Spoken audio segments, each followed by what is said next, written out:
अभी हम समूह का समाचार की फॉर्मेट आप लोग देखेंगे हम लोग अभी। तो इसमें समूह का समाचार में सबसे पहले समूह का नाम, गांव का नाम, क्लस्टर का नाम, समूह का प्रारंभ दिनांक, तो ये सारे डिटेल्स आप पढ़ लेना। तो इसमें हम देखेंगे समूह का नाम मैं दुआ श्याम तथा समूह का लिया हूँ, और गांव का नाम रानी पोखरी, क्लस्टर का नाम स्वाभिमान, और समूह प्रारंभ दिनांक 10/9/2016 में ये समूह प्रारंभ हुआ था। और समूह में सदस्यों की संख्या 11 सदस्य हैं। समूह बैठक की क्रम, समूह की बैठक की क्रम मतलब समूह आप लोग साप्ताहिक करते हैं या महीने में करते हैं। तो अधिकतर हमारे एनआरएलएम की समूह तो साप्ताहिक बैठक करते हैं, तो हम लोग यहाँ पर लिखेंगे साप्ताहिक। समूह बैठक की संख्या, इनका अभी तक साप्ताहिक बैठक की संख्या 169 हुआ। उसके बाद उपस्थिति प्रतिशत, तो इसमें 99% समूह के सदस्य बैठक में जाते हैं। और उसके बाद बचत क्रम, बचत साप्ताहिक में जमा करते हैं या महीने में जमा करते हैं। तो हमारे सभी समूह तो साप्ताहिक में जमा करते हैं, तो हम साप्ताहिक ही लिखते हैं। तो समूह की कुल बचत 66,000 हुआ। समूह प्रारंभ से 2020 मार्च तक सभी सदस्यों का बचत 66,000 हुआ। और उसके बाद समूह पाए हुए आर्थिक सहायता, तो यहाँ पर नीचे जो कॉलम दिया गया है इसमें है सीड कैपिटल, रिवॉल्विंग फंड, ग्राम संगठन की ऋण और बैंक ऋण। ठीक है, तो इसमें जो सीड कैपिटल फंड है ये 5,000 रुपये है। 2017 में जब कांग्रेस गवर्नमेंट थी हरीश रावत के टाइम पे, उन्होंने महिला सशक्तिकरण के नाम से उन्होंने 5,000 रुपये प्रत्येक समूह को दिया गया। वो कुछ समूह को मिला है, कुछ समूह को नहीं मिला है। और 20,000 रुपये CF की राशि भी दिया गया, वो 20,000 भी कुछ समूह को मिला है, कुछ समूह को नहीं मिला। जिन समूह को 5,000 रुपये मिला है वो सीडी कैपिटल है, यहाँ पर आप लोग 5,000 लिखना है। जिनको नहीं मिला है वो लिखने की ज़रूरत नहीं है। और उसके बाद रिवॉल्विंग फंड है, जिनको RF मिला है 10,000 रुपये या 15,000 रुपये, तो इस आप लोग जितना भी मिला है आपको RF उतने यहाँ पर लिख। इस समूह को यहाँ पर 10,000 रुपये RF मिला है, तो मैं 10,000 रुपये यहाँ पर लिख दिया। और उसके बाद ग्राम संगठन का ऋण, तो इन्होंने ग्राम संगठन से ऋण नहीं लिया अभी तक। तो जिस समूह ने ग्राम संगठन से पैसा लिया है, तो उस समूह ने यहाँ पर लिखना है कि ग्राम संगठन से आपने कितना ऋण लिया गया। उसका बैंक ऋण, इनका बैंक ऋण 2 लाख रुपये था सीसेल, उन्होंने 2 लाख रुपये सीसेल लिया और 2 लाख रुपये सीसेल उन्हें वापस कर दिया गया। बाकी इनका ग्राम संगठन से कोई फंड नहीं है, तो मैं नहीं लिखा भुगतान में। और रिवॉल्विंग फंड और 5,000 रुपये सीड कैपिटल के फंड भुगतान की मैं इसलिए नहीं लिखा कि इन्होंने इस फंड किसको दिया वो नहीं लिखा गया, तो इसलिए मैं यहाँ पर भुगतान में नहीं दिखाया। और उसका टोटल करना है यहाँ पर 2,15,000 रुपये। फिर उसके बाद आप लोग देखिए 12 नंबर कॉलम में सदस्यों के उधार पर वसूल हुआ ब्याज। हमने यहाँ पर जब बनाए थे ना समूह सदस्यों के उधार और बचत का विवरण, तो उसमें हमने लिखा था ब्याज राशि। उसमें हमने लिखा था यहाँ पर ब्याज राशि सभी सदस्यों का कितना ब्याज आया। तो इस समूह का ब्याज आया 11,759 रुपीज़, 11,759 रुपये इस समूह को टोटल ब्याज सदस्यों से मिला है। और बैंक, उसके बाद क्या है मैं यहाँ पर, उसके बाद है बैंक बचत खाता से प्राप्त हुआ ब्याज। तो बैंक बचत खाता जो है आप लोगों का, उसमें हर 3 महीने में ब्याज जमा बैंक वालों ने जमा करते हैं। तो उसमें आप लोग टोटल कर लीजिए समूह प्रारंभ सभी तक कितने आपको ब्याज मिला है, तो उस ब्याज को टोटल करके आप लोग यहाँ पर बैंक बचत खाते से प्राप्त हुए ब्याज में लिखना है। इस समूह को 1,829 रुपये यहाँ पर मिला है, मैंने यहाँ पर लिख दिया। और दंड वसूल, कई समूह दंड लेते हैं, कुछ समूह दंड नहीं लेते हैं। तो जिन समूह ने दंड लिया गया वो समूह यहाँ पर दंड आप लोग लिख सकते हैं। तो इस समूह ने दंड कितना वसूल हुआ इनका 590 रुपये। उसका अन्य आय, तो अन्य आय में इन्होंने 900 रुपये लिखा है। कि 900 रुपये क्यों लिखा है, इनके समूह में एक सदस्य हैं संगीता शर्मा, वो अध्यक्ष, वो अपने समूह के अध्यक्ष भी है और CRP पद भी है। तो जब CRP पद में है तो उनको हम समूह बनाने गांव में भेजते हैं, तो उनको मानदेय मिलता है।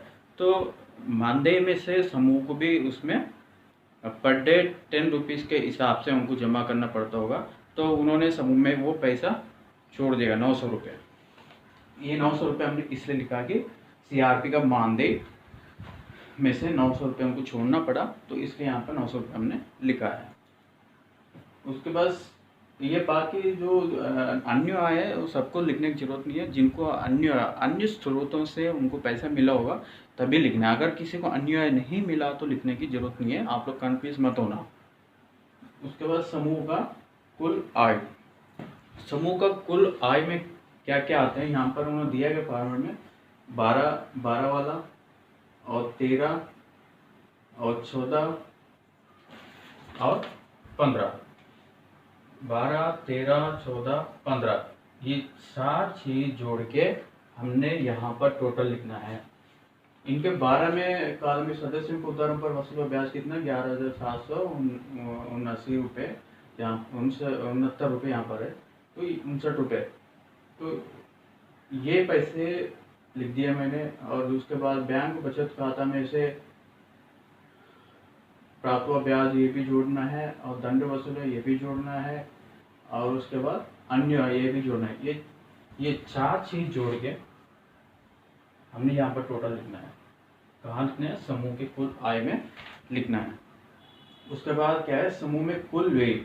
तो समूह में कुल व्यय होता है कि किसी समूह ने स्टेशनरी खर्च के लिए, कुछ समूह ने सफ़र यात्रा खर्च में लिया होगा कि कभी बैंक में पैसे जमा करने के लिए, या समूह के काम से कभी ब्लॉक में आए वो किराया वगैरह जो भी होगा, और ये सारी चीज़ जोड़ के हमने यहाँ पर लिखना है। लेकिन इस समूह ने क्या किया, इस समूह को 1500 रुपये स्टार्टअप फंड मिला है। उस स्टार्टअप फंड से 1500 रुपये में उन्होंने दरी वगैरह लिया है, बाकी स्टेशनरी का जो भी होगा उन्होंने 1600 रुपये उन्होंने यहाँ पर समूह में दिखाया गया। वही मतलब खर्चा होगा 1600 रुपये। तो हमारा आय कितना है? 15,078 रुपये आय है, उसमें से 1600 रुपये हमारा व्यय मतलब खर्चा हुआ है। तो इनमें से हम इसको माइनस करके यहाँ पर लिखना है 16 माइनस 17। 16 माइनस 17 कॉलम यहाँ पर माइनस करके लिखने से कितना आया? 13,478 रुपीज़। ये समूह में बचा हुआ आय। उसके बाद 19 कॉलम में समूह का निधि। समूह का निधि में क्या क्या आता है? बचत, RF, बचा हुआ आय। एक तो कुल बचत आ गई, ये कुल बचत। उसके बाद RF आया, कितना RF मिला है। उसके बाद बचा हुआ आय मतलब ये 18 वाला कॉलम, और इनको एक एक्स्ट्रा सीड कैपिटल भी मिला है। तो हमने यहाँ पर पूरा लिख दिया, बचत, RF, सीड कैपिटल, बचा हुआ आय। ये 4 चीज़ जोड़ के हमने यहाँ पर लिखा है। तो कितना आया? 94,478 रुपीज़। यहाँ पर इनका टोटल समूह का निधि है। उसके बाद 20 नंबर पे क्या है? सदस्यों से पाए हुए छोटा ऋण संख्या। ये आपको कहाँ से मिलेगा? हमने सबसे पहले क्या बनाया था? सदस्यों के उधार और बचत विवरण है, उसमें छोटा ऋण की संख्या है। तो छोटा ऋण की संख्या उसमें देखिए, आपको यहाँ पर छोटा ऋण की संख्या लिखेंगे, कुल संख्या, और उसके बाद सदस्यों ने पाए हुए छोटा ऋण राशि। तो वहाँ पर वो भी लिखा गया है कि छोटे ऋण कुल राशि। तो वहाँ पर देखिए आपने यहाँ पर लिखना है, यहाँ पर इन समूह का 66,300। उसके बाद सदस्यों से पाए हुए बड़े ऋण संख्या 18 है, और लिया गया ऋण राशि कितना है? 2,73,000 रुपीज़ है। और उसके बाद क्या है? सदस्यों ने पाए हुए छोटे और बड़े ऋण संख्या, ये हो गया छोटा ऋण संख्या, और ये हो गया बड़े ऋण संख्या। ये दोनों चीज़ हमने प्रेस करके जोड़ के यहाँ पर लिखना है, छोटे और बड़े ऋण संख्या में ये लिखना है। और उसके बाद छोटे और बड़े ऋण राशि, छोटे ऋण राशि और बड़े ऋण राशि, ये दोनों जोड़ के हम यहाँ पर लिखना है। तो ये 4 चीज़ आपको कहाँ से मिलेगा?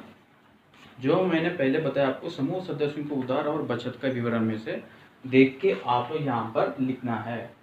और उसके बाद समूह के पदाधिकारियों का कितनी बार बदलाव किया। समूह में आप पदाधिकारियों को चेंज किया कि नहीं किया, क्योंकि हर 2 साल में समूह की पदाधिकारी या ग्राम संगठन के पदाधिकारी बदलाव करना जरूरी है। तो अगर आप अपने समूह में पदाधिकारियों को बदलाव किया होगा, चेंज किया होगा, तो आप यहाँ पर कितना बार किया, 1 बार किया, 2 बार किया, यहाँ पर लिखना है। तो ये समूह ने अभी तक बदलाव नहीं किया, अध्यादेश को चेंज नहीं किया, तो हमने यहाँ पर नहीं लिखा है।